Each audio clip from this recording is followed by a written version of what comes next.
With Lakewood Beach Community Development Agency. We have a roll call, please. Ms. Donna Turner, Present. Ms. Caroline Shamshi-Basha, Present. Ms. Ann Fairfax, Present. Ms. Leah Birch, Here. Mr. Brendan Lynch, Present. Ms. Carla Bloxon, Present. and Mr. Daniel Morgan.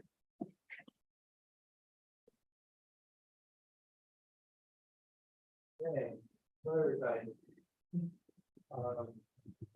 What's the reason? Who's right? Right?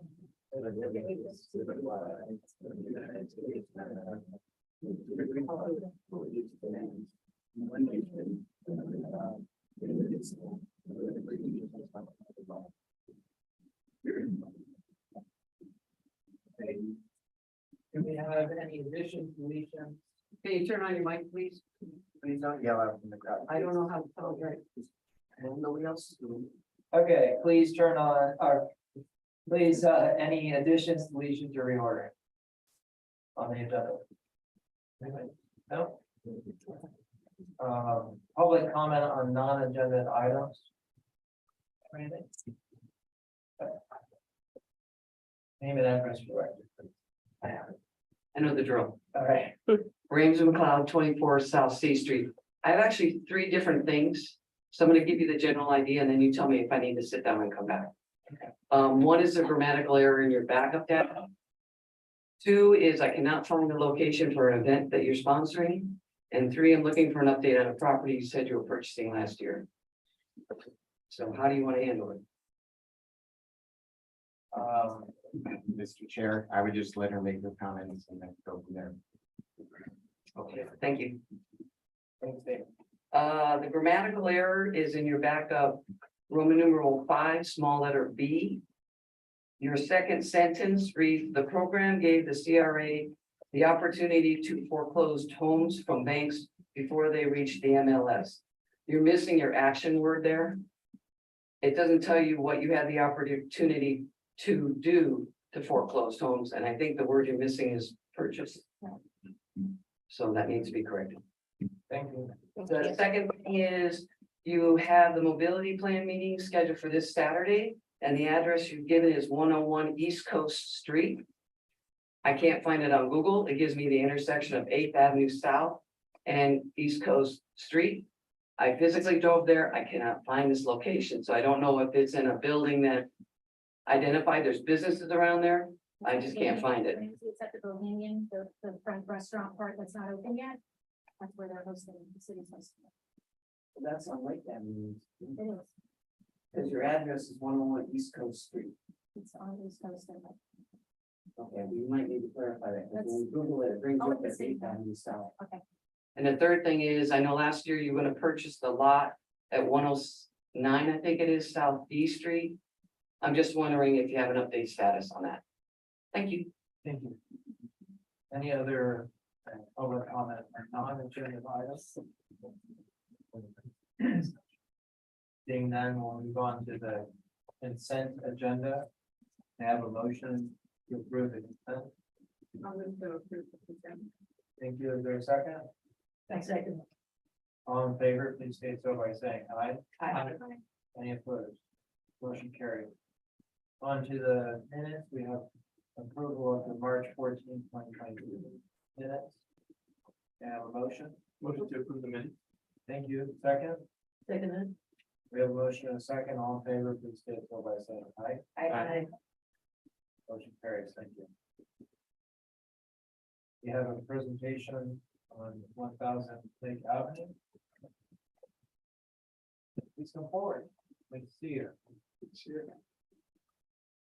Hi, I'm Bhavin Shah, I'm the developer 1000 Lake. Nice to see all of you. I just wanted to give everybody an update on what's happening in 1000 Lake. Hopefully you guys have had a chance to see the progress being made in the building. And I wanted to lay out the timeline and the agenda going forward. Over the last few months, as you've seen, the building's been fixed from the exterior. The new windows have gone in, as you've seen. That was quite an experience. It took a while for us to get the permitting and everything approved and then get them signed off on so that we could continue with other follow-on work. The front doors are still being worked on, as you can see some of the boarding there. but we hope to have that completed in the next, hopefully, couple of weeks. They're waiting some materials that haven't arrived yet. Our plan is we've submitted an initial set of plans for the property to the city. We expect submitting our final site plans, if you will, to the city in the next week to 10 days. Based on which we will start the work, we're assuming that it could take 2 to 3 to 4 weeks to get the plans approved. We've been working closely with the city and the planning department throughout, so hopefully there's not too many surprises in what we want to do. We also are at the same time applying for some permits with the Palm Beach Film. I forget the name of the organization. I think it's a Palm Beach Film Council or thank you. I know it was Palm Beach Film Commission, because they're going to provide us some permits, because the gentleman with whom we're partnering to build the brewery out, he's going to televise the production into a TV show that he's got. So it'll be interesting. It'll be, I think, very good for Lake Worth. He's also put out a couple of clips in his Twitter feeds and so on that I encourage you guys to look at. The last one I thought was personally very interesting because it profiles Lake Worth as an area, not just the particular location. He's got some great views of Lake Worth and everything that's happening in Lake Worth. So I think it's something that'll bring hopefully a lot of positive spirit to the city. And we hope that we'll be able to create a decent amount of employment in the city as well with respect to the property that we're doing. Alongside that, we've got some other ideas with respect to the neighboring properties. One of the challenges right now is for us to understand the parking situation. And we are working with the city. We've proposed some plans to the city with respect to the adjacent parking lot. And hopefully we'll be able to take one of those proposals that would be amenable to both the city and the CRA to be able to use that to further the progress of the building, because obviously we believe this will drive a lot of traffic to Lake Worth. And we want to make sure people don't get frustrated by the inability to not have a place to park. That's it. I don't know if this is forum is for questions as well, but if anybody would like to ask questions, I'm happy to answer. Yeah, I think what we'll do is open it up to the board. We'll open it up to the board to ask questions. Will anyone have any? I just clarify for, what's the program for the building? Like, who's gonna go in it? I'm kind of new to the. Oh, sure. I might have missed your, No problem. all the original No problem. backup. No, it's perfectly fine. I don't think I was clear enough. We're putting a restaurant in there. Okay. And the second floor will be a pop culture museum with event space tied to it. Oh, okay. Now I remember. With a well-known musician, Rob Van Winkle, that goes by Vanilla Ice.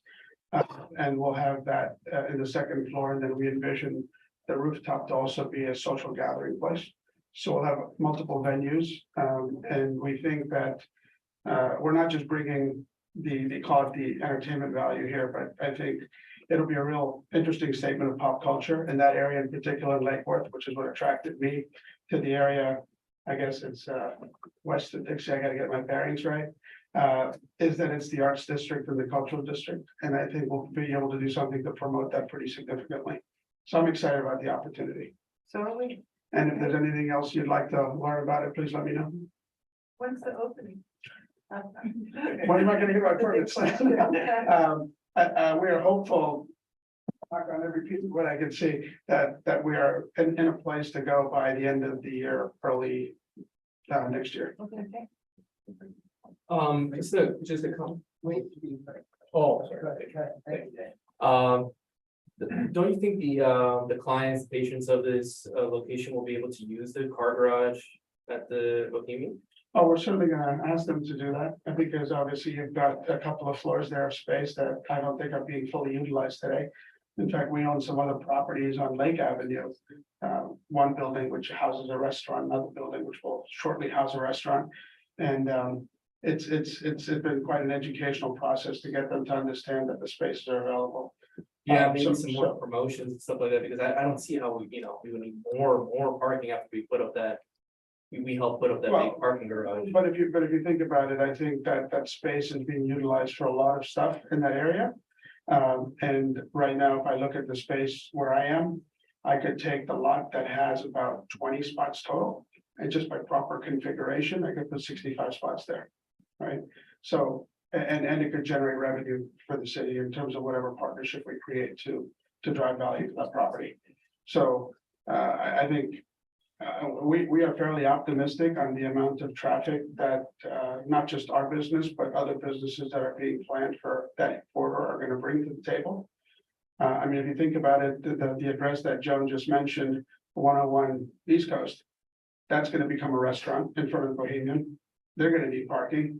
So I think parking is always something that, no matter how busy we get, we're gonna be finding opportunities for it. So I think we just have to be open-minded, and I believe that, you know, eventually, if there's a better use, we'll find it. But right now, I just want to make sure we can bring people in to enjoy Lake Worth.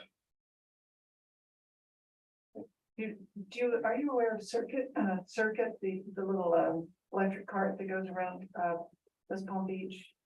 I know that the town of Palm Beach has entered into a contract with them to provide more rides in Palm Beach. Yeah. And that's the sort of thing that alleviates parking. It's kind of a pie in the sky thing, but I think in Lake Worth, it might really be catch on. It's ironic that you mentioned that, can I call you Ann? And I spoke to Joan a couple of weeks ago when I spoke to her in the office about a company that we know very well that is already very excited about giving us a couple of electric golf carts if we want. And honestly, selfishly speaking, if I could drive people into the building that we own, 717 Lake, where it's now Bears and the Mexican restaurant. If I could simply shuttle people to the Bohemian lot and back, because it's very difficult to walk from the Bohemian to Lake Avenue if you're wearing high heels. Right. I don't have that experience, but I'm sure it is.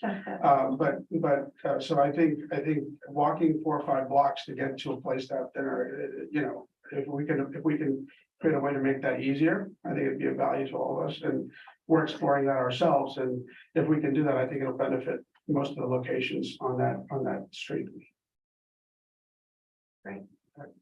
Any other questions or comments? Thanks, Doc. Thanks, guys. Appreciate it.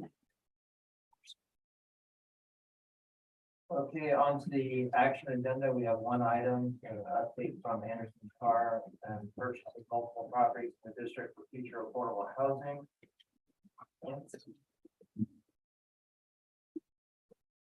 Hi, Mr. Chair. Before we go to the particular properties, I've asked Anderson and Carr to come in just to give us an update on what the market is here and, you know, why we're having kind of somewhat of a difficulty as opposed to it, you know, a few years ago when it was very, very easy to buy properties here. So we'll sneak in and Zach are here.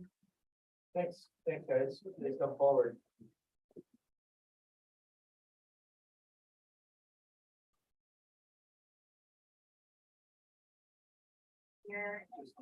Yeah. Paul Snitkin, this is Zach Rossetti, we're both from Anderson and Carr. Basically, I'll give kind of a picture on Palm Beach County as a whole, and then Zach will be more specific with Lake Worth. Basically, overall market in Palm Beach County is at probably the highest limit it's been so far. It's just been breaking records all over the county, from DeQuesta all the way down to Boynton Beach and Delray and Boca, just going through the roof. Basically, it boils down to economics 101, with supply and demand. People are moving to our county at a rate of about 1,500 per month right now. And also, not only are people moving here, but major companies are moving here as well. So there's jobs coming here, which is also attracting even more people. So, you know, the downtown West Palm, where our office is located, Lake Worth, Boynton, Delray, North Gardens, Lake Park, and into Jupiter, are just can't build houses fast enough to supply demand for people that need housing, which is bringing the demand for existing housing prices through the roof. So affordable housing is something that's needed not only in Lake Worth Beach, but throughout the county. So it's very important that we're glad that we're on board here at Lake Worth Beach. And you know, we've always known that we live in paradise, and people are just figuring that out across the country.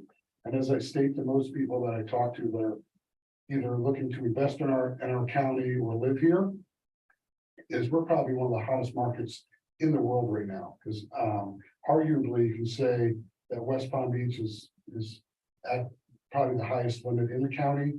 right now, Lake Worth being its neighbor. And Palm Beach County as a whole is probably one of the hottest counties in the state. And Florida is probably one of the hottest states in the country, and United States. There you go. So with that, Palm Beach County is strong into the foreseeable future with the jobs that are being created here, which are bringing more and more families here. The jobs are only financial jobs, they're also service industry jobs, which means households are moving here. So with that, I'm gonna let Zach enlighten us on Lake Worth Beach. Thank you, Paul. Good evening, everyone. Basically, I took a quick snapshot of the Lake Worth Beach market. Specifically, we looked at single-family homes, multifamily properties, and vacant land. That's been kind of the target for the CRA in these past couple of years. So that's where our focus is here for this presentation. So if you look at this chart here, I went back about 3 years to April of 2020, which was right after COVID. And you can see these are the average home prices for single family residents in Lake Worth Beach. So if you look back about 3 years ago, your average home price was $240,000, as opposed to today, last month, the average price has risen to about $385,000. That trend is expected to continue based on some of those factors that Paul described previously. Here's kind of a real world application. We took a look at this property specifically on North F Street. In July of 2019, sold for about $120,000. In March of 2020, that same house, basically the same interior, everything, sold for $175,000. And July 2022, it sold for $275,000. That's just one example of, the past 3 or 4 years, what the home values are, what we're seeing with the home values. Next, we looked at multifamily properties, and with these, we looked at a price per unit aspect. It's just a little easier when comparing multiple properties. So have a little snapshot of Palm Beach County. And on there, I know it's a little small, but the blue line is the values for Palm Beach County, and that orange or yellow line is the United States values. You can see there, Palm Beach County is averaging about $350,000 per unit. And the nation is about $250,000. Looked a little more specifically at the Lake Worth Boynton Beach market. As you can see there, it also has the Palm Beach County in green and Lake Worth in blue. Lake Worth is still a little bit more affordable when compared to the rest of the county, but still, your rates are higher than the rest of the nation down here. Got there. Another real world example here is a multifamily property on South J Street. In 2020, sold for about 2.7 million. And then a little over a year later, that same property sold for almost $1 million more. Again, just, examples of what's happening with the values in Lake Worth Beach. Lastly, we looked at vacant residential land. And these are median prices for land sales going back 3 years. And 3 years ago, it was about $55,000. Now it's up to $85,000. You can see there, there was that dip there where, where COVID hit, and then you see the gradual increase in values. And towards the end there more recently, that's likely due to what we've been seeing with the interest rates going up and down, which affects the market as well. We have another example here on North E Street in August of 2020, property sold for $150,000. And in February of last year, that same property sold for $312,000. So in conclusion, the demand for single family homes is continuing to trend upward. We expect that to to continue throughout the foreseeable future.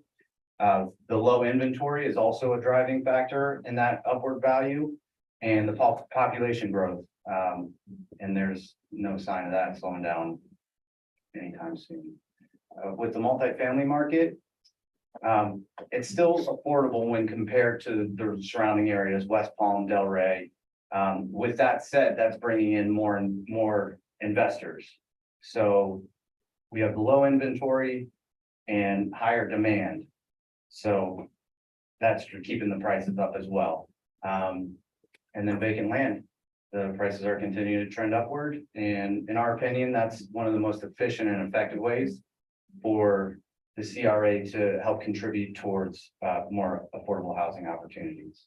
With the partnerships with Habitat for Humanity and the other organizations that the CRA works with. So that's all we got for right now. If anyone has any questions, I'll be happy to answer. Thanks, guys.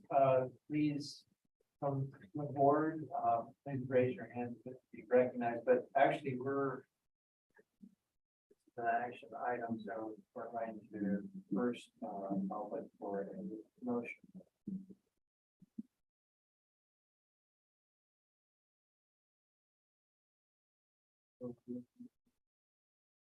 David Tolson's board attorney. There are 3 contracts for 3 different parcels. So what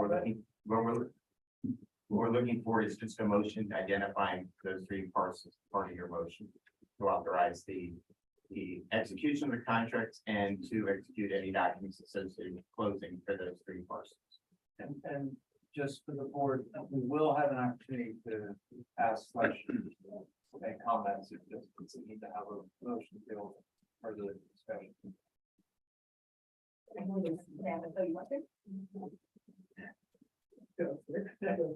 Okay, so, I'll make the motion that the CRA board approve the purchase of 16 South B, 131 North B, 915 North H for use in our affordable housing.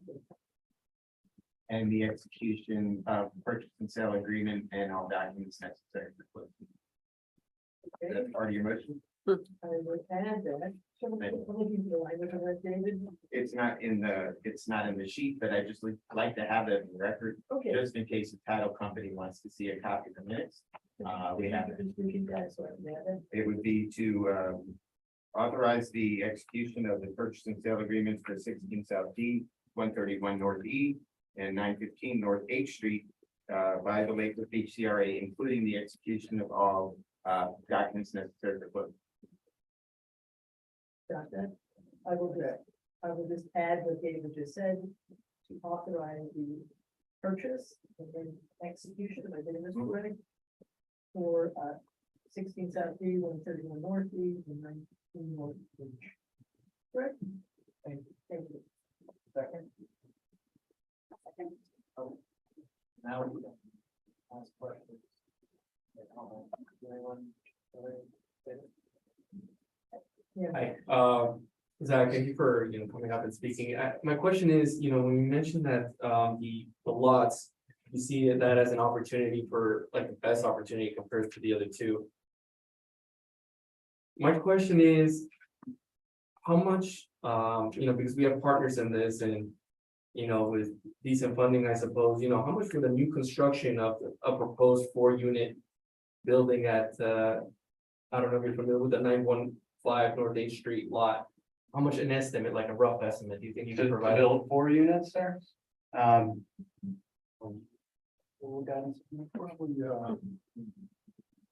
anywhere, depends on finishes, but average about $150 to $200 a square foot.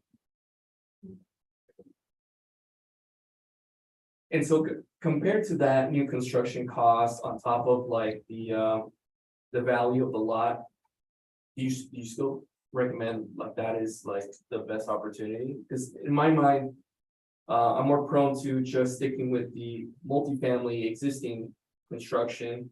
When you like divvy it up, it seems to me it's the biggest value with the most amount of units that are made available to people. And one of my concerns is how quickly, and this is, I'm new to the board and I don't know how quickly our partners, put up those new constructions. So I feel as though multifamily is really the way to go, and I think there's a lot of multifamily here in Lake Worth that's coming up, and as you stated in your presentation. Compared to the other cities, it's relatively more affordable, right, to get our hands on those. Correct, compared to surrounding areas, it is more affordable, but what that's doing is moving investors, say that typically buy properties in West Palm or Delray to Lake Worth, driving the demand up, and there's already a lack of inventory. So what we are seeing on the market is very overpriced. A lot of them need a ton of work as far as rehab, so you gotta consider that into your bottom line as well.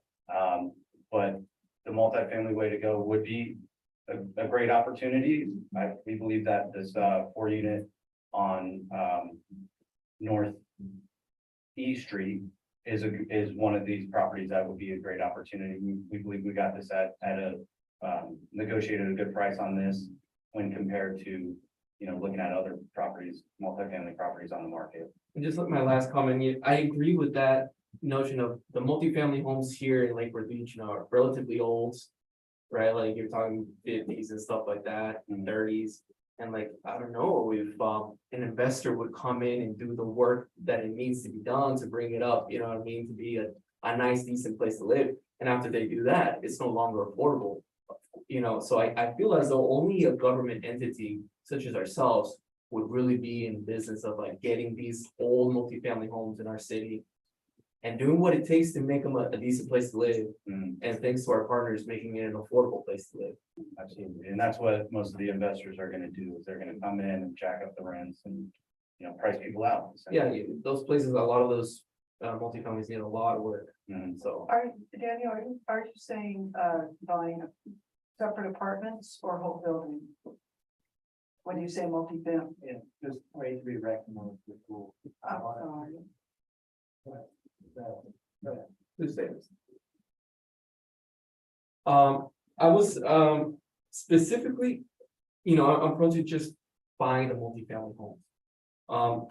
I'm curious as to if the lots, I know we have some professionals in this field who are telling us that the lots are a good way to go with the partners. But I wonder how long it takes to get those buildings up. And I wonder if we would not be able to, more quickly add affordable units to Lake Worth Beach market by just sticking to buying multifamily homes. The whole thing, and then having one of the partners own it and manage it, administer it, collect the rents from it. And of course, because they're doing it, it's gonna be below market rate. But not individually. I mean, that's a whole different thing. So I think the multifamily home approach is the More best. efficient, more cost efficient, you're saying? Or I think if it's, faster up and running and more cost efficient? yeah, I mean, I feel as though the single family homes are, we shouldn't be competing with people who really want to put the money into it to make it their home. I don't think we don't get as many units as we would from a multifamily home. And if our mission really is to first address the housing crisis, we also have limited funds. I mean, we can be buying up everything that comes up, so I think we should just stick to the multifamily. If I might add on to that comment you just made about limited funds. So in the past, I'd say 6 months, we've probably offered on close to a dozen multifamily properties. Due to the competition of the other investors, we're losing out on those, keeping in mind that there is a budget for the CRA and trying to maintain that budget for everything to make sense. So the difficulty of winning these, if you will, bids, if you will, with these other investors is another factor that another challenge that we've been faced with as well. If I may respond real quick. Yeah. And I also think it's a tough market, I mean, and I don't know if the municipality, this agency of the municipality should be engaging in like purchasing these properties when they're at their peak. You know what I mean? I know we don't speculate. Our mission is right now to provide affordable housing, but it just seems like bad timing. especially, multifamily thing is one thing, single family home is a totally different thing, I think. And we need to keep that in mind, that maybe it's just, maybe we're being priced out of the market. But if we're gonna spend our money, we need to get the most bang for our buck. Mr. Chair, can I respond to that, please? Sounds good. Party in waters. Party in Exactly right. We applied for a bid on numerous, multifamily properties. And we only have one partner who's willing to take those. But remember that we are buying properties and providing affordable housing because we have grant money for it. Okay, so that's our mission to do so. And when it comes to, you have to think about multifamily versus single family. With multifamily, we'd have to win the bid, number one, which, and a lot of these are over $1 million. Then we have to go in and we have to fix up the place. That money has to come from us because our partners don't have money, they don't have money to do that. As opposed to a single family home, we buy the lots and we give it to a partner. They are responsible for getting money from the county or from Habitat or from their own entities to build a house there. So as far as cost savings is concerned, we're not saving money by buying multifamily at all. That's why I think, multifamily homes. It's very difficult to find an investor, I believe, that is gonna put in the effort and the money necessary to bring that home up to where it needs to be and also make it affordable. Whereas, everybody's looking for a single family home here. We could bring up these multifamily homes that nobody else is gonna make nice and keep affordable. Well, no, I mean, you're right. They probably won't keep it affordable, but as I said before, the issue with multifamily is if we go in and we buy a multifamily, we're gonna have to do work in that multifamily and all the people there have to go somewhere, which we would be responsible for. On top of that, everybody in there who lives there has to be qualified. So now you're asking us to go in for people who have been living there. They might have a job, they might not have a job, they might make over 120% AMI, they might not. So the people who are living there might not necessarily move back in there.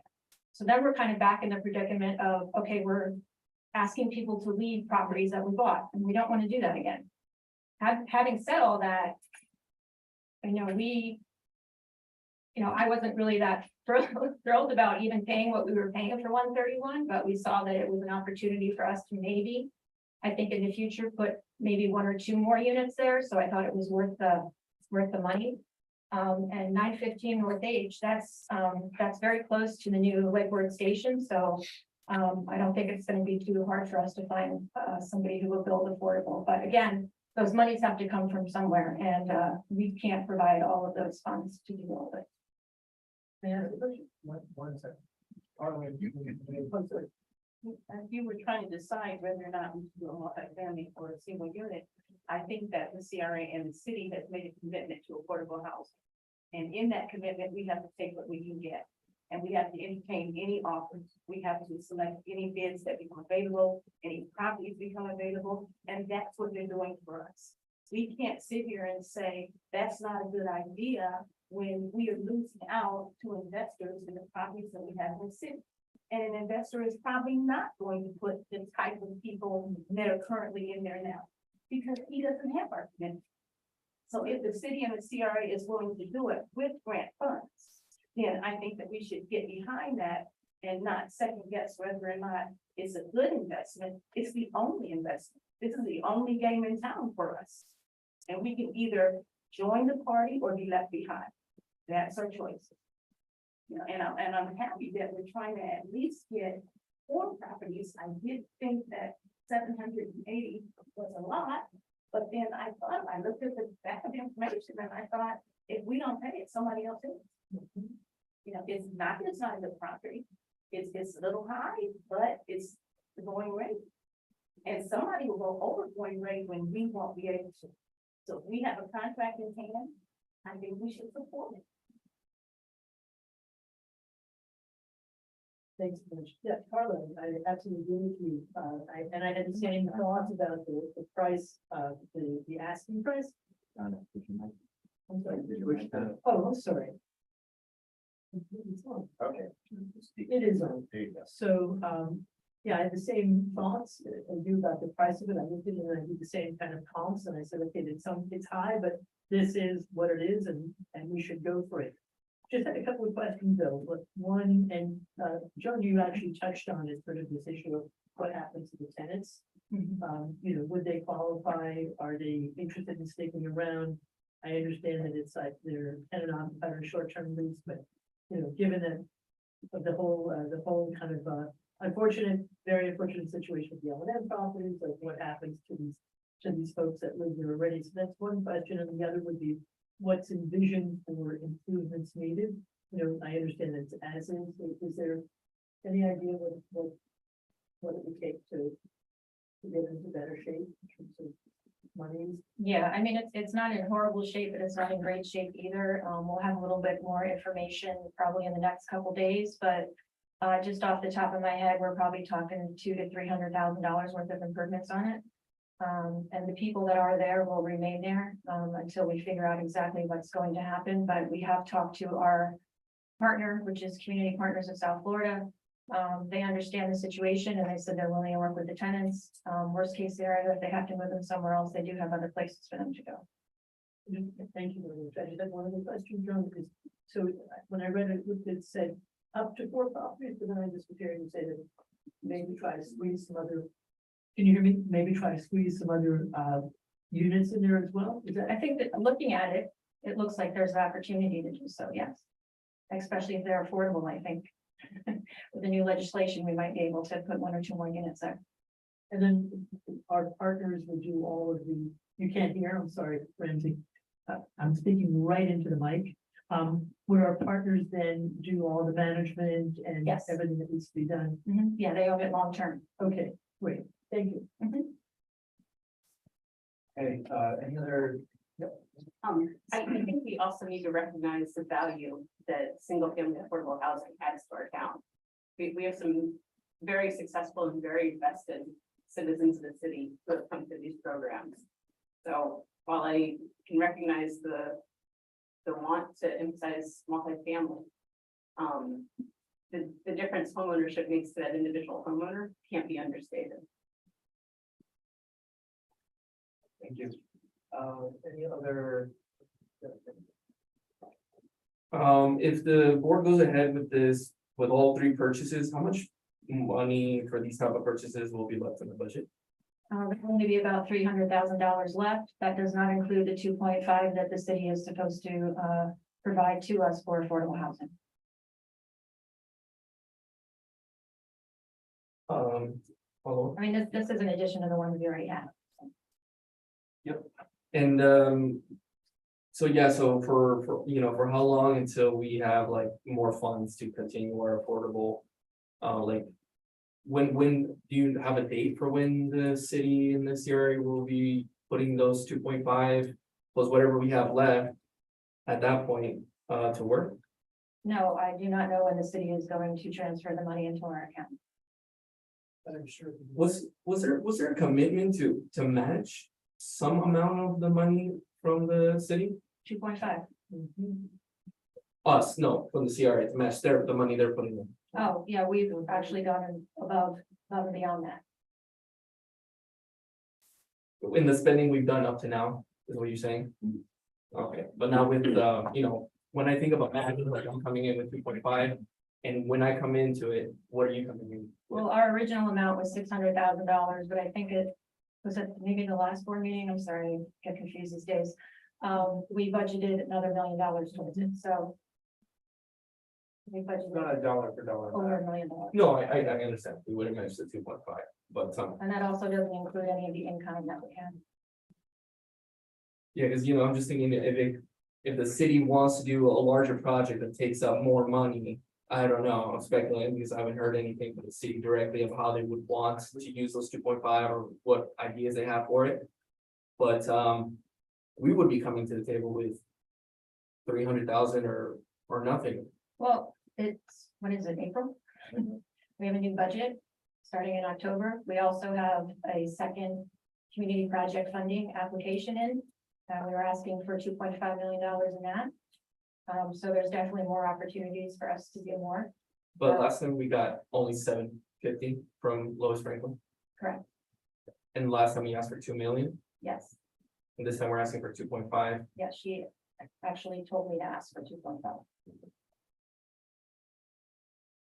Yeah, because I feel like if you ask for 2.5, you get 750, you know what I mean? Like, it sounds very nice and it would be amazing if you could get the whole thing, but if it didn't happen in the past, who knows if it'll happen in the future.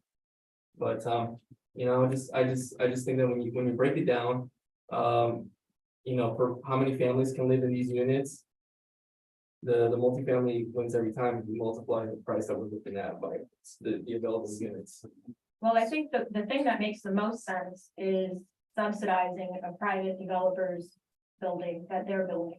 The purchase down program, So the buy down. Village Flats will provide some units. I believe there's 11 in there. The Perch probably will be providing some affordable units.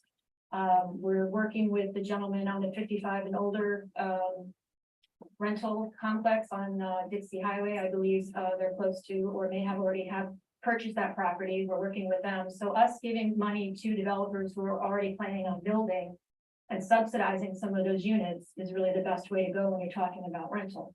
When you're talking about home ownership, and we do need more home ownership in the city, the best thing for us to do is to buy lots and give them to our partners because they can easily get money from the county to build.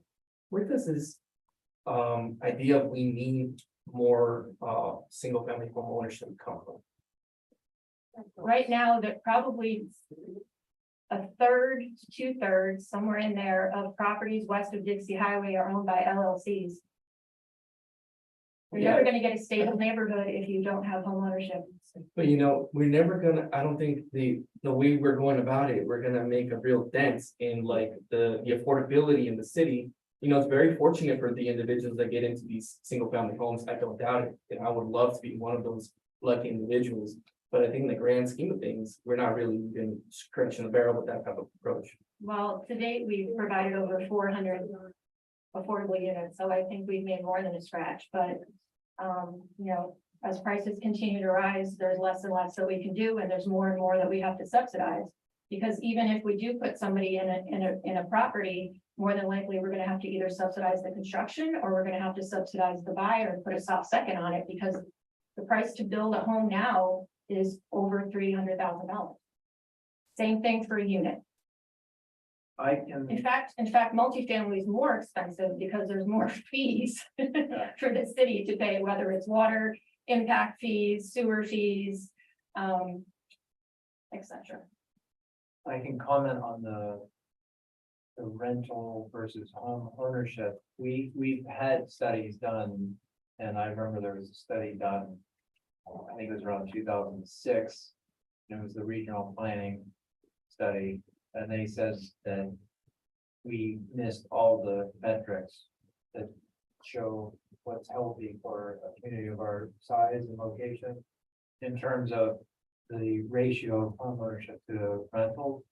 And I remember the comment from the consultant was that we're on life support from given that ratio at that time. I don't know what's happened since then, but I don't know that it's gotten much better. So I think that that's kind of what's steering some of that. Any other questions or comments? One last year. If I may. I think, if, we all live here, if you drive around our city, you look at the multifamily homes, that's obviously where we need help. You look at the single family homes, there's people coming down here, putting the money they need to put in there to make it their dream home, to make it theirs.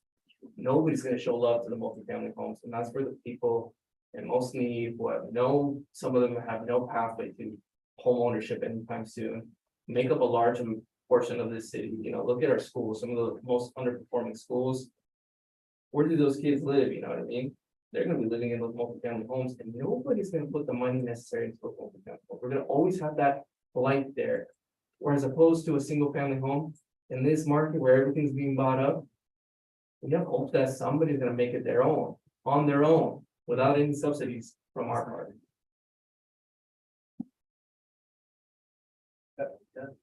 I think Daniel's bringing up some good fundamental issues. One thing that, somebody once said, what we really need is some, good, substandard housing. And one way we can get cheaper housing is to make, micro units, and I know micro units has been floating around in the air in Lake Worth this week. I haven't had a chance to really do a dive into why we're talking about it, but, you know, it's one thing to have. Is that what you were talking about, adding to the, multifamily to do micro units? Well, smaller units. Smaller units, so that then you get more opportunity for, on the smaller footprint. You don't have a bathroom, the same. Yeah, well, We approved my food. and how, what are the square footage of the micro units, your members? 250. 250. Self-contained. Right, It'll Yeah. give the city what's going on. I lived in 250 square feet for 10 years, so I know what it's like, it's not bad. Especially if you live in a place like Lake Worth where you can, your civic realm is outside your front door. And you can go to the library and use the street, so, I think you have a really good point, there's a certain amount of elitism that comes with, you know, you have a yard, you have, you know, upkeep, you have all of that stuff that comes with middle-class background for single-family housing, which, you know, let's face it, not everybody, you know, can actually achieve that, and be able to have actual subsidized affordable housing for multifamily is probably more realistic pathway to helping those who really need the most help. And I think that's maybe what you're referring to. So, I don't know where we go with this discussion, but I think it's really worth keeping alive. And I thank Daniel for recognizing that we. Others? Go to the public.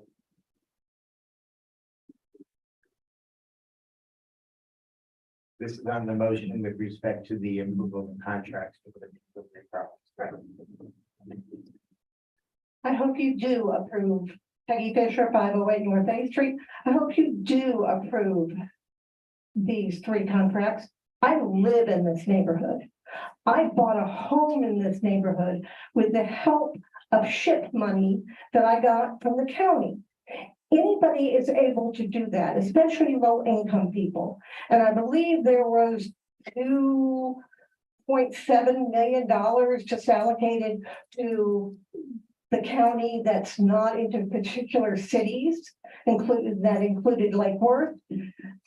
CRA puts on a home buyer program. That you take this home buyer program, this qualifies you to then work with a lender who will help you get funding, subsidized funding, free, if you live in the home for 30 years. You don't have to repay the money. There are lots of programs and ways to help people get into homes. There's nothing elitist about owning a home with a yard. Elitist may be owning a home in the Hamptons, Miss Fairfax, as you do, worth millions of dollars.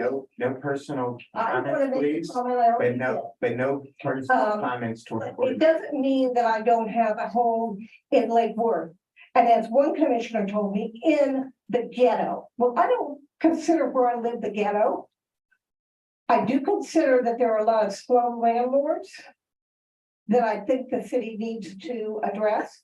I don't think we should be investing in substandard multifamily units. I don't think we should be investing in any substandard housing. Our citizens deserve better than that. And I again hope you approve all of this and realize that homeownership is something that a lot of these people would love to have and are capable of getting if they follow the programs and are willing to do a little bit of the work and not expect everything to be handed to them. So there are opportunities, and I think purchasing these properties will enable more opportunities to be given to more people. Thank you.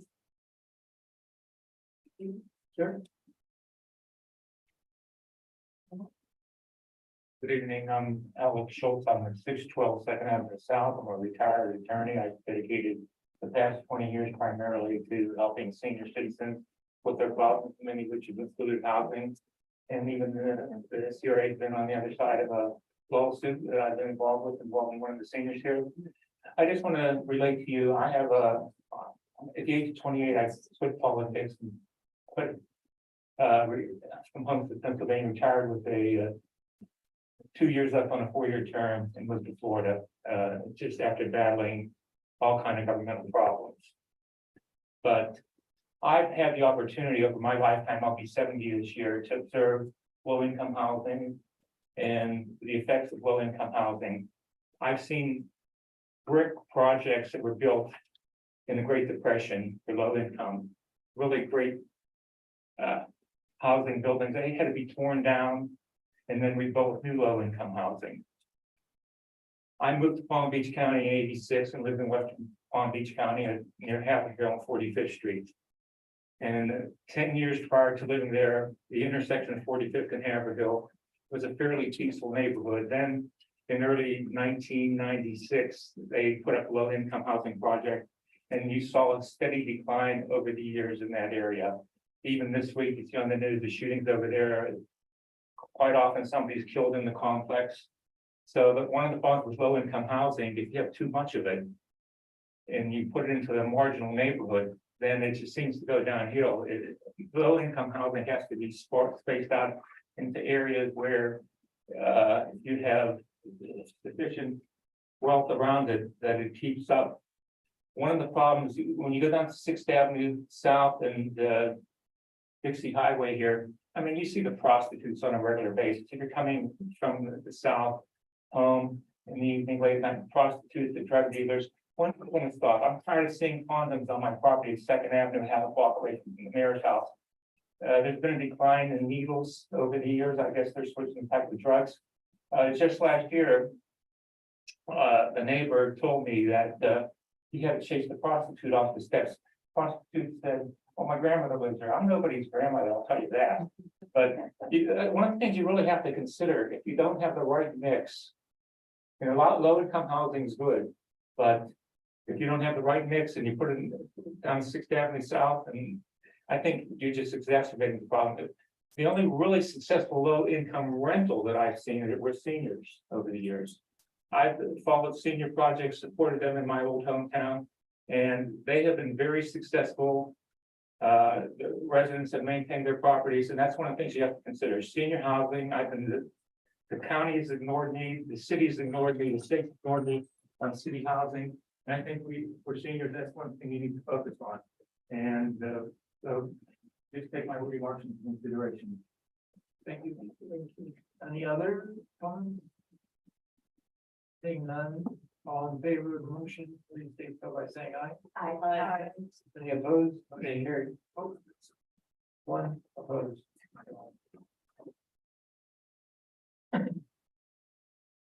On to David, review of Senate Bill 102. Name and address for the record.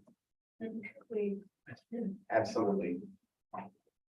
Good evening, David Tolsis, CRA Council. Good to see everybody here this evening. There's been a lot of talk. There's been a lot of talk recently about the recent legislation that was adopted by the state of Florida and signed by the governor. It was actually signed on March 29th. It's called the Live Local Act. And there's been a lot of discussion tonight about affordable housing. And I'm here to briefly discuss the legislation, and to the extent I can answer any questions, I'm happy to. But I just preface this with, this is brand new legislation. And so we're all trying to figure out exactly what it all means and how it's all going to work.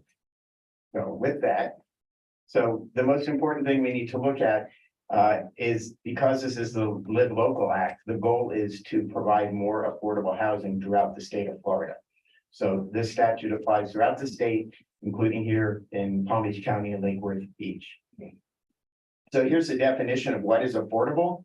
And I know it's really small, but if you go to section 420.0 0004 Florida statutes, you'll see what the definition of affordable means. And you can see that it means where monthly rents or monthly mortgage payments, including taxes, insurance, and utilities, do not exceed 30% of that amount, which represents the percentage of the median adjusted gross annual income for the household as follows. So affordable housing in state law is defined, is separated into different categories. You can have extremely low, you can have low, you get moderate, you can have very low income.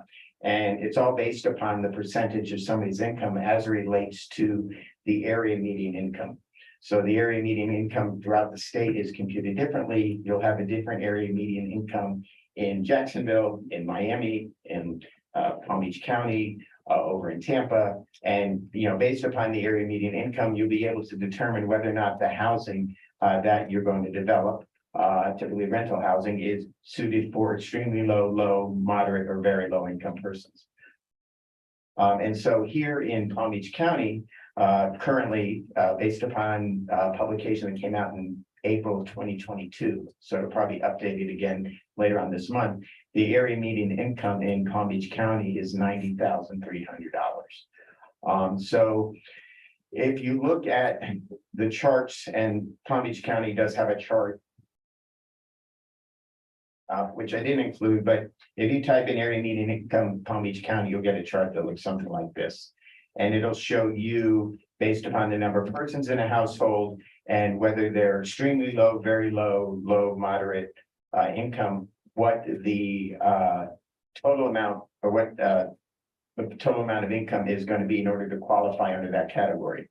So in Palm Beach County, if you have one person, single income family, they're going to be extremely low. 30% of the AMI is going to be about $19,350. That's their income. And a family of four, to be extremely low, your family income is going to be $27,750. So that's how the chart goes, and it goes all the way up to over 100%. You're at 120% of AMI. You're going to be at about $77,280. And all of this is used to basically determine what is affordable, because the statute talks about what percentage of the development that is going to be built is affordable. So that's why you have to go, not you, but a developer who's coming forward to develop property will have to do the computations to figure out exactly what is affordable. So I did these calculations. I was a geology major undergrad. I'm an attorney. I'm not, mathematician. I think these are right. So to the extent that I asked Joan to check it, I'll excuse it if there are errors, but this basically gives you an idea of what the rentals would be for a moderate income person. And moderate income is 120% of AMI. So you're looking at $1,900 for an efficiency, all the way up to $3,200 for a 4-bedroom unit. And all these rent limits come from Florida Housing. The state of Florida established Florida Housing Corporation, which is an entity that provides funding and will provide the funding through this new legislation to help grow the stock of affordable housing throughout the state of Florida. Now, some of the provisions to help encourage the development of affordable housing that have been included in the statute is that the governing body, and this is new language, the governing body of municipality may approve housing that is affordable in any that is part of a mixed residential use on any parcel zone, commercial or industrial, if 10% of the units are affordable. So, developers always complaining about the fact that it takes too long to get a property rezoned. They've got to deal with the politics, everything. So in order to try and encourage development in some areas that are currently not residential, the Florida legislature and the governor has said, it may be a good idea to encourage additional development of affordable housing if we allow them to develop it in commercial and industrial zones. And I think that might fit in potentially with the Live Local Act. If you're able to put affordable housing in a commercial or industrial area, then maybe somebody who doesn't have a car might be able to walk to work or have better access to employment. But there is a caveat: you have to have at least 10% of those units being affordable. So that's one provision that they've included, and you notice in this one the governing body may approve. It doesn't say they have to; it says they may approve. Now the legislature has also provided for certain zoning preemptions. It's a very popular topic these past few years in Tallahassee, where the state decides that we're gonna preempt the right of local government to enact regulations. Historically, Florida cities and counties have operated under home rule, under Florida law and the Florida Constitution, unless prescribed by the legislature, the local government has the right to regulate that issue. But it seems like Tallahassee feels it's better to go from a top down. And I'm not making any political commentary, but they think it's better to go top down than bottom up. So they decided, well, in order to further encourage affordable housing development, we're going to preempt the ability of municipality to regulate density, use, and height as it relates to affordable housing. So under the statute as adopted, there'll be certain limitations on a municipality, such as the city of Lake Worth Beach, to regulate density, to regulate use, to regulate height of developments that include certain percentages of affordable housing. Yeah, depending upon if you meet a certain percentage of affordable housing. So if you look at the second bullet point, if at least 40% of the units in multifamily rent are affordable for at least 30 years, then the development will be able to avail themselves of these certain preemptions that are in the statute with respect to density and height. So the first bullet point says that the municipality, and you notice here, must authorize multifamily and mixed use residential in an area zoned commercial, industrial, and mixed use. Contrary local provisions are preempted by general law, and they must authorize it if at least 40% of the units in the multifamily rental are affordable for at least 30 years. Right, so it's got to be multifamily and so either multifamily or mixed use residential, where you have 40% of the units in the multifamily rental are affordable for at least 30 years. So in theory, there would be some type of covenant that would have to be recorded against the property, requiring that they maintain that affordability for at least 30 years. The proposed development meets the land development regulations for multifamily developments in areas zoned for such use. So even if it's located in a commercial or industrial zoned area, if they're able to meet those land development regulations that the city has for multifamily developments in residential areas, then they'll be able to proceed. If it's otherwise consistent with the comp plan, so you always have to look at the city's comprehensive plan, because all development under state law is to be consistent with that. But it doesn't have to be consistent with provisions of the comp plan related to density, height, and land use. So if the comprehensive plan says that no project in the city of Lake Worth Beach shall be of greater density than 16 units to the acre, and this person comes in with a development that's at 20 units to the acre, then they can, in theory, ignore that provision of the comprehensive plan. That's what the state law says. Yes. Clarification on the affordable housing, that's across all definitions of affordable housing, right? So it could be, Correct. you could do 40% and do. You could do extremely low, you could do moderate, you could do low, yeah. As long as you meet, There's no matrix there, it could be all 120% of it. could be, yes. But I would expect that any covenant that's going to restrict it is going to have the specific breakdown of what those percentages are going to be. So you may have 20% extremely low, you may have 30% moderate or very low, then you may have 50% that are moderate at 120%. Something like that. Or you may just have 50% are affordable and the other 50% are going to be market rate. So this doesn't refer at all to single family zoning. Correct. And if there's any existing development that's a non-conforming under the current city's code, they can't now say, oh, look, we meet these requirements, so therefore you have to let us, either improve or do something that a typical non-conforming development would be able to do. Like if you have let's say you have a 6-unit apartment building that's in an area that's currently zoned commercial. And they, I don't know, I'm not a developer, but they want to do something. They can't use the fact that they're existing there as a 6-unit development as a basis to let them either remain or just enlarge the unit. They have to come in, I believe, with an entirely new development plan. Would include affordable housing. Which would need to include affordable housing, yes. So 40% of the units, you could have 2 units. And one of them could be affordable. I'm sorry, what was that? If you had, let's just say you had 2 residential units, penthouse on top of a commercial building. then, you know. Well, Then 50% They- would be, 50% would be affordable. right, but you also need, that's true, but I don't know if. I have to look and see what the definition of multifamily, just to make sure if multifamily is more than two. I think it might be more than two. Yeah, So, you're right. Okay. So, but then also you need to look for the, if it's a mixed use residential project where you've got commercial on the ground floor and then you're putting residential above. You have to make sure that at least 65% of the total square footage is used for residential. Okay. Right, so they are trying to prioritize the residential, the affordable residential over the non-residential. And, you know, this could potentially affect tax collections by cities. Cities rely heavily on the ad valorem taxes that are generated by commercial and industrial properties. So if you end up having multifamily or mixed use in that same area, and then you have individuals who, it may impact that ad valorem tax. I was gonna go into my homestead rant, but this is dealing with rental properties, so I'm not gonna go there. Like sales tax. Right.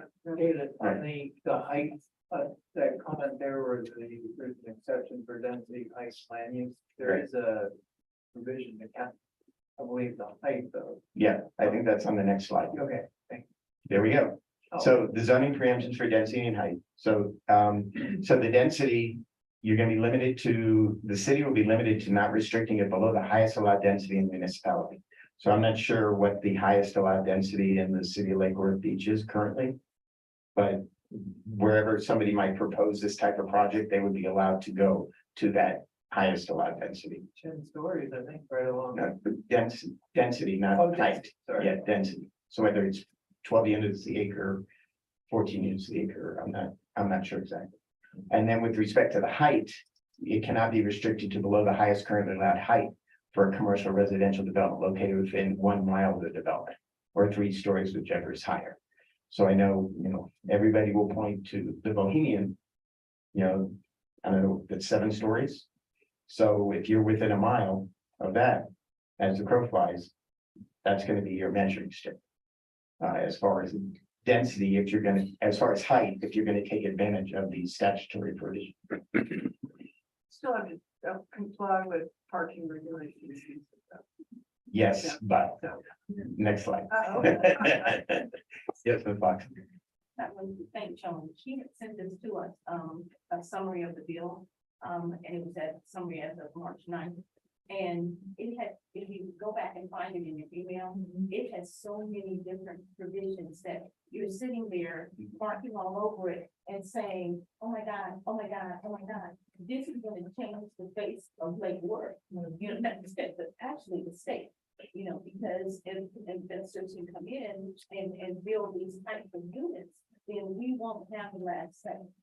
And the parking that is gonna cover next is probably gonna explain how little say we may end up having. And, Well, And if you- parking might kill it though. I mean, let's just say municipality has parking regulations and the development can't meet those parking regulations. Does that mean they can't build it? so first, this is the actual Must consider. this is the actual legislation right here. So if you go online, you go to, and you type in chapter 2023-17, Florida, chapter laws of Florida, you'll get 70 pages or 54 pages. Okay, but I'll just make a note. If you go to around page 10 and 11, that's primarily where most of these provisions are with respect to the impact on municipalities such as Lake Worth Beach. Actually go from 8 to 12. And you can, the other information is related to tax credit financing and how the state's gonna fund affordable housing through tax credit developments. But we were talking about parking, and there's the reference to the parking where the municipality must consider reducing the parking requirements if the development is located within half a mile of a major transit stop, as defined in the municipal's land development code, and the stop is accessible from the development. So, they're trying to tie in, reducing the carbon footprint, reducing the need for cars. And I think that's been happening anyway right now, as far as reducing the amount of parking associated with multifamily commercial projects, because a lot of people realize that most large parking lots are only filled up 1 or 2 days a year. And rather than have all that empty blacktop with dying trees, they'd rather allow for more housing to be built. And then with respect to any city that designates less than 20% of the land within its jurisdiction to commercial and industrial, they must authorize for those multifamily development if the development is mixed use. That is, at least 65% is used for residential. I don't think that's the case in Lakewood. So I don't think that provision would apply here. So dude, this is currently law. Correct. Fine. Signed. So who's up first in the litigation? Is there anyone in litigation right now? No, I think, you know, my first comment was, you know, everybody's trying to figure out exactly how to utilize it. Because some cities may not have zoning categories that are identified as commercial. They may have a business district, they may have an office district. So to what extent does the use of the term commercial in the statute apply to that? If I'm their city attorney, I'm saying, well, look, the legislature is very specific. They said commercial zone property, they said industrial zone property. So if we have office or business zone property, do we have to do that? So, you know, that's up in the air. So, you know, I think what'll happen is that somebody will submit a proposed development plan and the city will either not approve it or approve it. And either, Approving it, what's that? or just drag their feet. Or just drag their feet, but some party will end up suing the city or the county and say you didn't comply with the statute and then, you know, take its time. So, yeah, I give it a couple of years at least to figure something out. In some cities that are looking for a lot of high intensity development near transportation facilities, I think they will work with developers to bring in the affordable housing because they need people who can live close to their jobs. You know, the teachers, you know, other, you know, people who utilize workforce housing, nurses, you know, your city employees, you know, they don't want to have to drive 30-45 minutes every day. So and they don't want to have to pay the prices that are being charged right now for rentals in South Florida.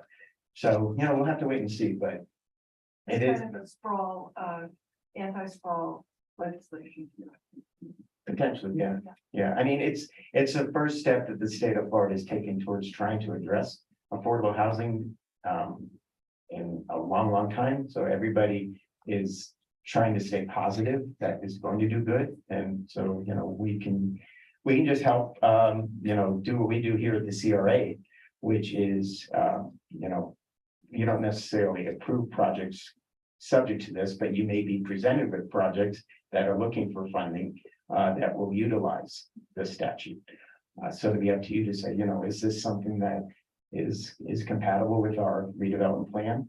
Is it something that is going to help eliminate slum and blight within the CRA area? And you know, is it something that the citizens and businesses and residents of City Lake Worth Beach want to see? Trying to see, so just some basic other provisions.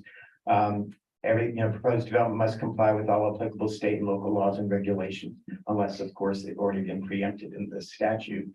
Doesn't apply to working waterfronts, which we don't have a working waterfront here in Lakewood Beach. Not that people don't work on the water, but we don't have what's known as a working waterfront. And, you know, they think they thought it was a good idea. Let's try for 10 years and see what happens. And in 2033, the session, they'll decide whether or not they want to reenact it. And they can always change it before then, but they usually put a sunset provision in there. So if for some reason they don't like it, they can just let it expire on its own terms. What can be enforced through the city? You can still enforce comprehensive plan provisions. You can still enforce setback provision, block coverage, parking in most circumstances, their floor area ratios, that's FAR, impervious surfaces, minimum lot size. You can still require rezonings, comp plan amendments, so on and so forth, as long as in conditional use approvals, as long as it doesn't relate to high density and zoning that's otherwise permitted under the statute. Some local governments, you know, they're trying to consider, you know, adjusting minimum unit sizes, maybe to reduce the number of units that could be built in any area. Also enacting ordinances that require additional amenities for multifamily projects, and certain entrance requirements.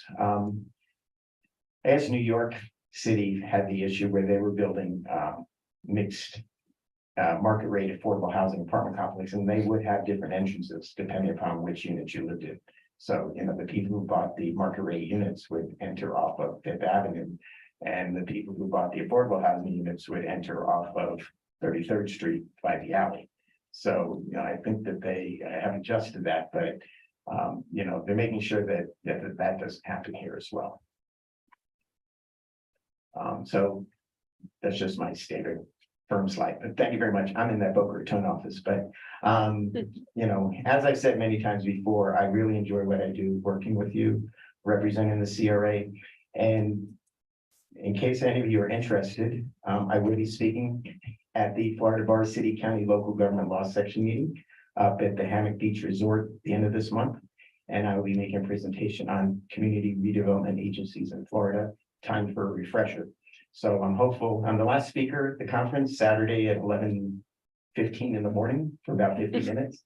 So we'll see who shows up, but I'm going to take some of the knowledge that you've given me and try and convey that to the other attorneys that practice in the state. So thank you very much. I will, yes, absolutely. Thank you, David. Happy to answer any questions you might have. Thank you. Anyone, Carla?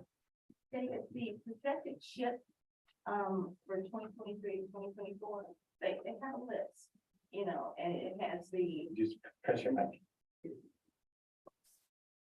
This shift? Yes, the shift. Could you please explain that list for me? That's in Palm Beach County? Yes, yes, it is, actually, it went, and I guess it tells the county total and then the share that has been allotted to the cities, Okay. you know, and so I'm wondering, what are they gonna use this money for? The SHIP funds, the State Housing Investment Partnership funds, come down from the state of Florida and they're allocated to each county on an annual basis. The goal of those funds are to be put in the hands of individuals who are looking to, I believe, develop new single-family, multi-family homes. I think each county may have their own program or project. So I know we have partnered with them in the past to get funds to assist with the NSP program, Neighborhood Stabilization Program. We did that. There was money made available to assist with first-time home buyers. You know, get a soft second or a soft third. And they made the money used to help develop other projects, which Joan can better explain than I, but that's the goal of the funds, and it varies each year. But I know that the CRA works with the county as far as allocations and letting people know that the money is available to be utilized. That's the best answer I got for that. I just, I wondered if Joan had the bill, have you looked at this bill? And because it very much affects, you know, how things operate in town and development. Do you have any thoughts or it's, I have a lot of questions.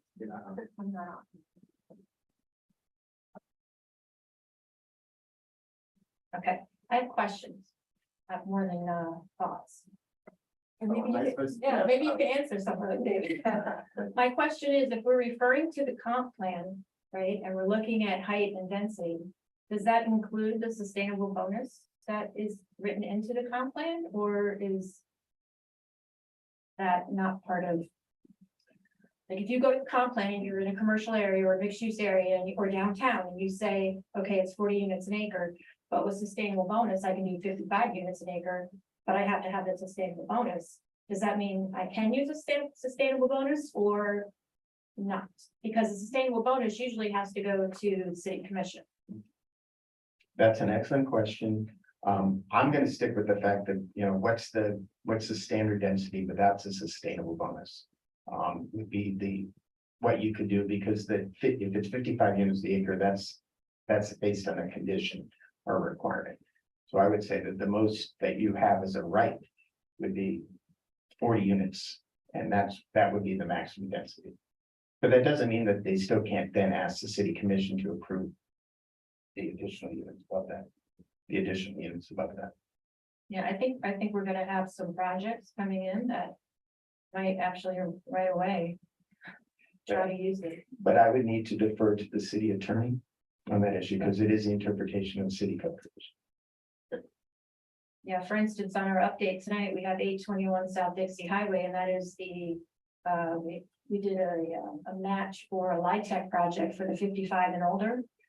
And so I'm thinking that that would allow him to do a lot more density and height, especially because he's at a mile away from the Bohemian, which would probably be one of the most dense, high projects we have in the city. So the implications of this are substantial. Well, I have that question too.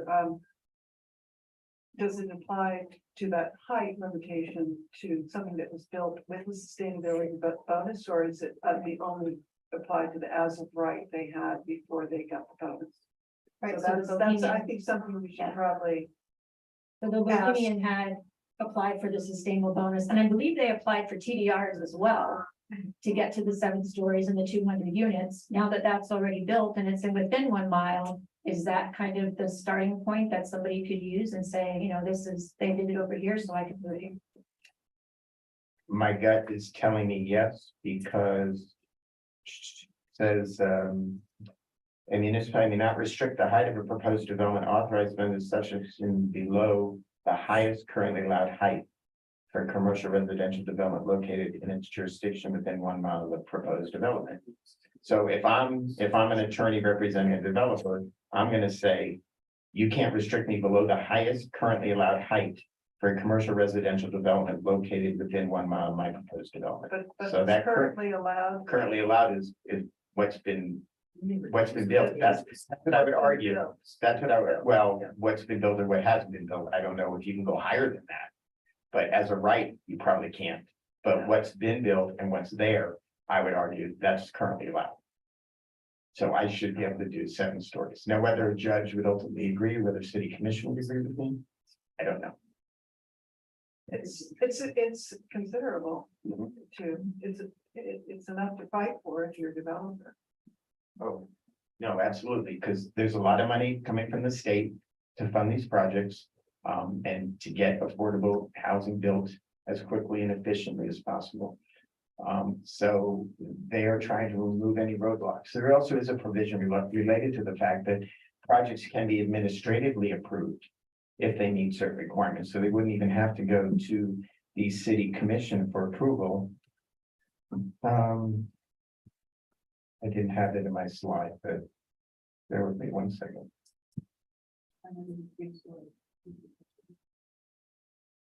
There it is. Yeah, what section is that? That's not required for the action by the county. Yeah, what, Oh, I think that's in the cheat sheet from Florida Housing. Oh, okay. right. but yeah, so there is,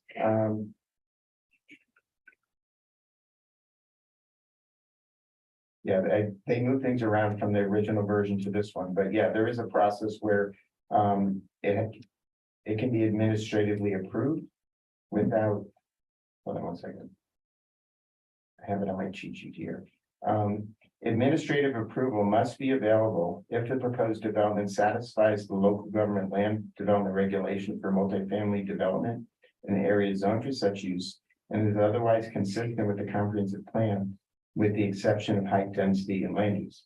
So if there is a proposed development in an area that is currently zoned multifamily, then they can go as, if they meet setback requirements, if they meet parking requirements, they, in theory, as I read this, they can go in and get administrative approval from staff. Even for a development that is more dense, higher than what you would think you'd be allowed without having to come to the city commission. Now, if they need variances or waivers or those kinds of things, they would still have to go through that process. Thank you, Ms. Blackson, for finding that. Thank you, David. On to executive director's report. Thank you, Mr. Chair. The individual deposit accounts, which are IDA accounts for first-time home buyers, we're working with community partners to offer that for people who are buying homes within the CRA district. And we will also be hopefully working with community partners and doing a presentation in front of the city, just in case somebody is, would like to buy a house outside of the CRA district, but still within the city. They could get a match account for the down payment, which is usually extremely hard to get. And the numbers we're talking about is probably 2,000 to 2,000 or 2,500 to 2,500. And we might raise that if a family is making less than, let's say, 60% of AMI, the match might be higher. We're still kind of working through all of that. As I said before, 821 South Dixie Highway, which is with Mike Oliver. I believe what I've heard today anyway is that the sale has actually gone through. And the gentleman, Mike Oliver, will be doing his Live Tech application this year, which if you remember last year, we promised to put up the match, which I think was $647,000. I'm not really sure how this new legislation will affect him, and whether he'll come back and want to do more height and more density, but we'll have to wait for that. We also have a branding and small business workshop on April 13th at 10 a.m. at Hatch. I encourage everybody to come for that. We also are doing another home buyer club, but this time when we have it, we're doing it completely in Spanish. So if you know anybody who speaks Spanish and is interested in buying a home, please send them over to us or to community partners. It starts at April 19th and it actually runs for, I believe, about 6 weeks. The city is doing a mobility plan kickoff on April 15th, and that will take place at 101 East Coast Street, which is the restaurant space in front of the Bohemian. And we will make sure to talk to the city and get them to state exactly where that is if people don't know. We also are working on an exhibit right now. They're currently putting up paintings. They're absolutely fantastic at Hatch 1121, the Jewels of Lake Worth. That starts April 15th, which is this Saturday at 5 o'clock. I encourage everybody to come to that. Really fantastic work, all local. And finally, last but not least, which I don't have on the list, 509 Lake Avenue, which is the old Havana hideout. We are going tomorrow to HRPD for a demo hearing to ask to demolish that structure. That takes place at 6 o'clock right here at City Hall. That's it. Thank you. Thank you. On to board member comments. I don't really have anything in particular to say, just thanks for the really good meeting. And thank you for all of your legal weight about what this is going to mean and for answering your questions. Thank you,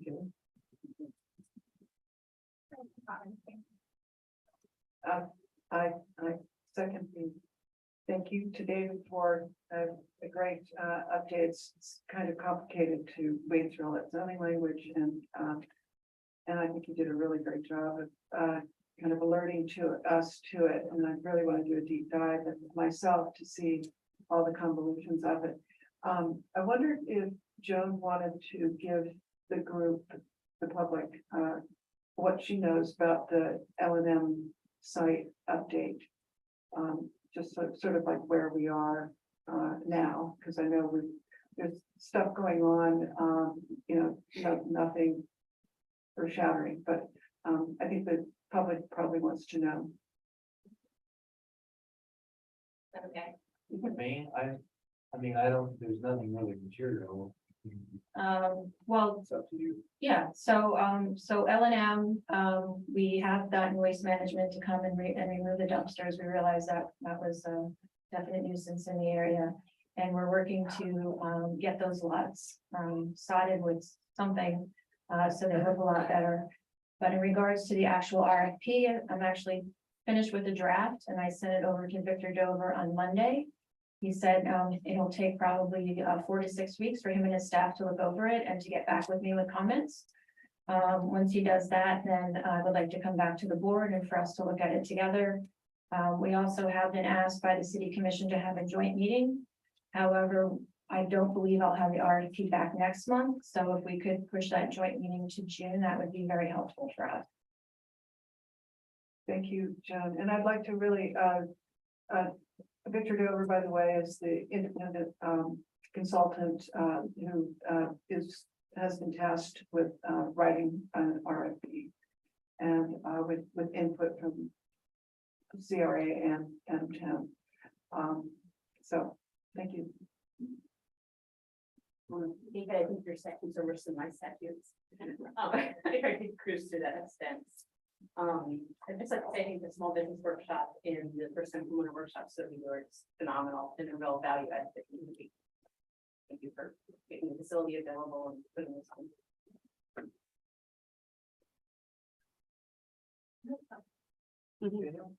No comment. I just have one comment. Some city is going to challenge this new statute, and I pray it's not us. We don't have the resources, the finances, so please, if you don't like it, it is what it is. We can manage through it, but to fight it is stupid. Brendan, I'm so sorry, but Betty would like to say something. Oh, I just got to this affordable housing and thank you, David. I'm reading through my comment. On Monday at 5 o'clock. Sure. Hi, everybody. Betty Resch, 207 we are, the city commission is having a workshop, a discussion about Lake Worth Beach affordable housing and Florida Senate Bill 102. So if you want a little more information about it, it might be a good idea to watch it I'm reading it, it's insane. But so it's another opportunity to learn a little bit more about it. That's all. When is that? Monday, 5 o'clock. This Monday. The 17th. We're having a workshop on landscaping and artificial plastic grass Thursday. And then Monday is our workshop on affordable housing. And we're going to talk about reconfiguring some of the advisory boards, but not this one. So with the Affordable Housing Act, it is complicated and they just keep taking away our home rule. They just keep taking it away. So just want to let you know, to learn a little bit more. Thank you. This was very helpful. Betty, sorry, just want to do a question. Should I be giving the workshop? William, Glenn, I guess, it's a staff. Okay, yeah. And it's gonna be held here? Yes. Yeah.